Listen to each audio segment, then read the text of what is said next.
Hello YouTube, this is Randy Phillips. Before I start, if you hear any background noise, that's my family in the front room watching TV and conversing. I'm recording this on Christmas evening. Well, today's topic, ironic as it seems, would be about forgiveness. To set the stage, my beloved mother had passed away on March 1st, 2007, and my beloved father had just passed away recently on October 28th, 2017, this year. The reason why I'm stating this is because I'm seeing a whole lot of people lose either their parents or other relatives that they were very close to. And of course we have a falling out sometimes, but they never had the chance to make up with each other. And they would see some very harsh things, and their relative either suddenly passes away or falls critically ill and then pass away. My father wasn't the world's best father, but I still loved him unconditionally. And I'm even guilty of telling him some things such as I hated him and stuff when he did things that angered me back in 2003 and 2004. But when he finally got his act together and stuff, he tried making amends and tried doing things right. I was still bitter. It took me like a year or two to let go of some of that pain and anger and hurt. So from 2012 onwards, we were still friends and stuff, and well, we became friends. And they finally took the time out to get to know and understand me. My father was born on November 5th, 1951. My mother was born January 27th, 1952. They were high school sweethearts. My mother loved me, but she didn't really know and understand me from a spiritual perspective. Neither did my father. I grew up misunderstood by all my family and relatives. Well, when my beloved mother passed away beforehand, the day beforehand, I couldn't stop kissing her on her forehead and on her hand and hugging her and telling her how much I love her. She died in a hospital in her sleep due to complications of diabetes and a stroke. And ironic enough, I had saw her during an astral projection experience. Because all that night I couldn't get no rest because I had a bad vibe that she was getting ready to go. And I had told her before I left that I'd go to the hospital and see her first.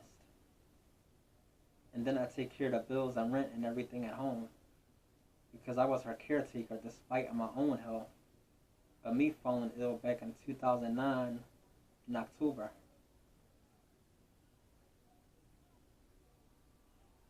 She said, no, take a short rest, attend to you and everything, and take care of the bills and rent, and then come up to me. Well, I got a very early start. And no sooner when I got back to the apartment where she used to live at, I got a disturbing phone call that she had passed away. While I saw her during my astral projection experience, I was suddenly pulled out of my body during a short 15-20 minutes where I was able to get some shut-eye. She said, I have to go now, but look after your father for me, keep an eye on him. When I got the disturbing news, it tore me apart. I was only 21 and just becoming into the knowledge, well, to know of spirit and everything, not just belief. My father took it the hardest.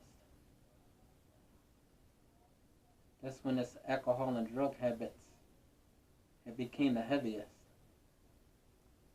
until he accidentally overdosed back in 2011.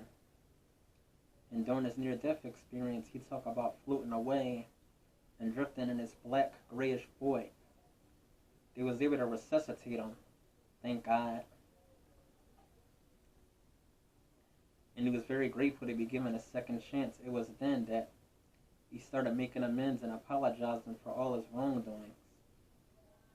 I forgave him and told him that it's okay. That the important thing was that he made a mistake, that he realized that he made the mistake. Now he has to forgive himself.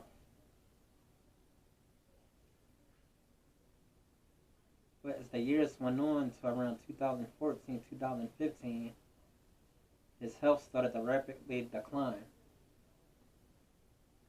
He had gout in his knees, a pacemaker, cataracts in his eyes, chronic pneumonia, and a slew of other health issues. And a rare genetic condition that I inherited from him, neurofibromatosis type 1, which has a 5 to 10% chance of becoming cancerous. His became cancerous and he had transitioned. But he kept on asking me, what do I think that life is like in heaven and on the other side? And I gave him information based on what I read and researched on near-death experiences. In the books that I read of people that had been regressed to their past lives, just to the point of death and what happened during that transition. I told him most of the information that I could possibly tell him based on the books that I have read. Journey of Souls and Destiny of Souls by Mike Newton. My father said in his own words that there has to be more beyond this world. He said there's no way we're just put here to just stress, suffer, and toil and everything, and then just die and disintegrate into nothingness. He says there has to be something bigger and greater. These were his own words. Also, during the time of 2013, all the way up until his death, he says he kept dreaming about my mother repeatedly. And he could dream that he could fly and stuff, and he seen me in his dreams sometimes, flying along with him. I told him those were astral projection experiences.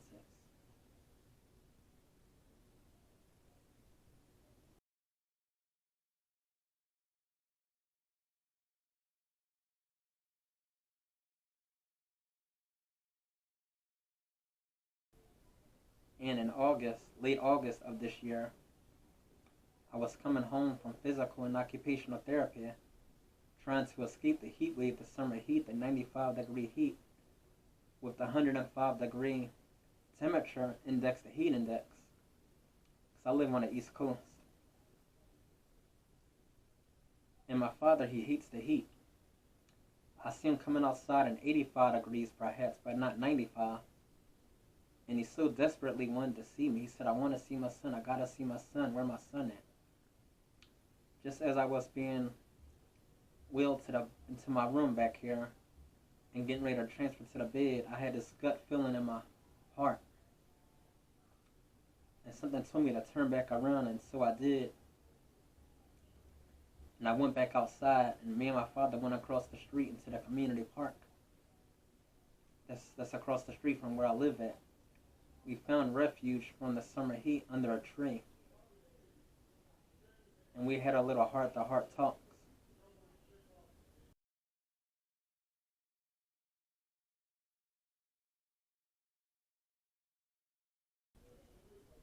He said how much he loved me and everything, and asked about everybody, and told me to relay a message to everybody that he loved them. But still he asked me, what do I think the other side is like, and when he dies, will he see my mother again? And I told him yes, he'll see my mom and everyone else that have went before him. And even friends, families, and relatives from his past life and or lives. I told him, ironic as it seems, believe it or not, that we have lived and died several times. But most of us have forgotten. And reincarnation has been removed from the Bible, but is still accepted and embraced by Hinduism and Buddhism.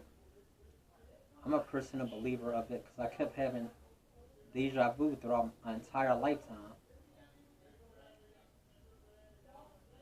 Well, fast forward about 3 weeks later, I get a phone call from my aunt on my father's side. And my father's critically ill, that his organs are shutting down, that he wants to see me. He was very adamant about seeing me. Well, my aunt that I live with on my mother's side called a cab, a hackman, and we got in and went to the hospital. And I saw him in that critical state. And the thing that frightened me was my father said, prayer, we have to pray, let's pray. So I clasped his right hand in mine and I said the traditional Lord's Prayer. That frightened me because all the years that I have been living, that I've known him as early as I can remember him being my father, which was around 16 or 17 months. When I was 16 or 17 months old, he never ever asked for prayer. He was a non-practicing Roman Catholic. The whole church thing about the preacher yelling and speaking in tongues and everything, that was a huge turn off for him.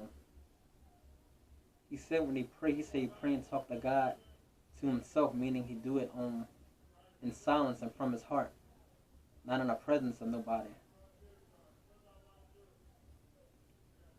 Even though I had forgiven my father like 5 years back, like I felt the residual dark energy that was within my heart and soul, the little bit that was still trapped there, leave it. And I was stumbling to say, forgive us our trespassers, as we forgive those who trespass against us. And when my cousin and my other aunt from this side went down to see him, when I notified all my family members on my mother's side of the family that he was getting ready to go, they got down there to see him. And my older cousin had called me through video chat with him. I told him that I love him very much and everything. He said he loved me very much too, and to pray for him and wish him luck. Well, that Saturday, I got another call that his organs are shutting down, that he only has a few hours. I got in a cab again, me and my aunt got in a cab and went down there, and his vitals kept fluctuating. When I held this arm, everything stabilized. And I kept talking to him telepathically that it's okay, that I'm in good hands to go to the light, that he completed his life's mission, that he's clinging on to a faulty body. But for some reason he kept fighting. He wanted to complete the full circle and make it to 66 years old on earth. But his body wouldn't let him. And he had a sister that was very overly dramatic and emotional. After everybody that could get there had got there and said their goodbyes and stuff, even though my father was in a catatonic state and couldn't really speak, and his eyes was rolled in the back of his head, with his muscle reflexes and everything that were just causing him to jerk around like this and everything. Well, when my aunt on my father's side stepped out to have a cigarette break, that's when he let go. I was on his right side, my sister was on his left side. He died between 6:09 p.m. and 6:10 p.m. 6/9, which is June 9th, was his closest sister's birthday that had passed on before him back in September of 2003. 6/10, June 10th, was his mother's birthday, who also preceded him in death back in June of 2003. He's at peace now. I just think about him time to time. Like, wow. And I kept asking him, was he okay when we had that heart-to-heart talk? Was he okay? Because I had a bad vibe. And it's unlike him to come out in the extreme summer heat like that. He told me, yeah, that he's okay, that they can't find out why the gout keep coming back in his knees and why his lungs kept filling with fluid. Yeah, again, he had chronic pneumonia, he had a whole slew of health issues, and he was in and out of the hospital. I guess he knew deep down on the inside that he was getting ready to go, and he told me in his own way. And I guess he didn't want me to worry and stress about what was happening to him because I had my own health issues that I'm dealing with. So far, everything's status quo. I had an MRI and everything's good besides my surgery and me obviously being in this condition, wheelchair bound.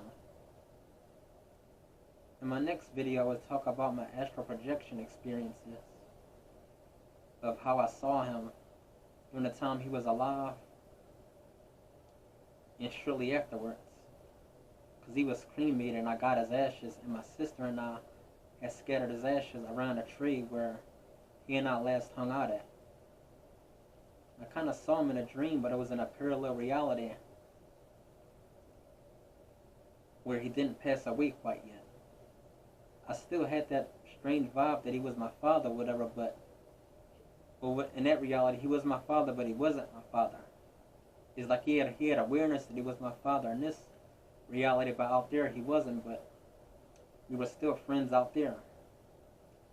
And based on what I seen out there in that reality, it appeared to be 1998, 1999-ish. Based on the things that I've seen as far as the architecture and the buses and the trains that ran out there versus the buses and the trains that ran here, and when the transit company ordered the new fleet. That's all for now in this video. Oh yeah, by the way, after that video call when I told my father that I love him very much, that night I went to sleep with the intention of meeting him in the astral realm, although I had no conscious memory of seeing him. But when I came back and woke up, I smelled this scent.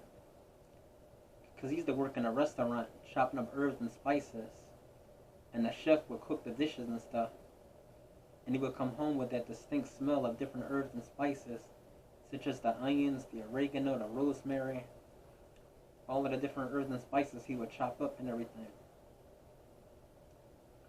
I found that kind of strange. But not strange, I found it kind of peculiar as more evidence and synchronicities that he was getting ready to go, and that was his way of saying goodbye to me. Okay, that's all for now. See you in the next video. Oh yeah, by the way, what I forgot to mention was if anybody has had a quarreling with their relatives, of course we all have misunderstandings, little arguments or falling outs. Please don't wait too long to apologize and to say I'm sorry. Life is entirely too short. People nowadays are here today and gone tomorrow. I was fortunate enough to tell my mother how much I loved her, and my father how much I loved him.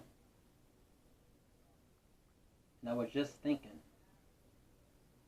had that been an old me that held on to a whole lot of anger,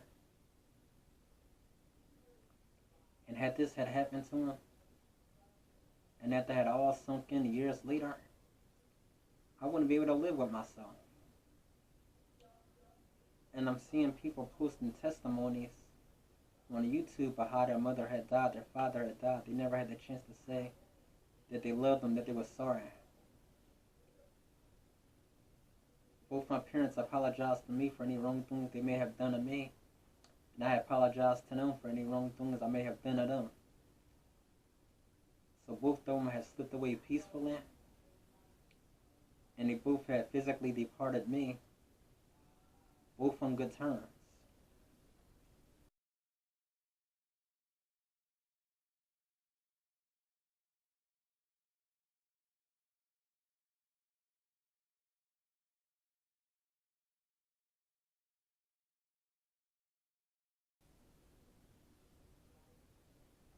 But I just wonder about a lot of things though.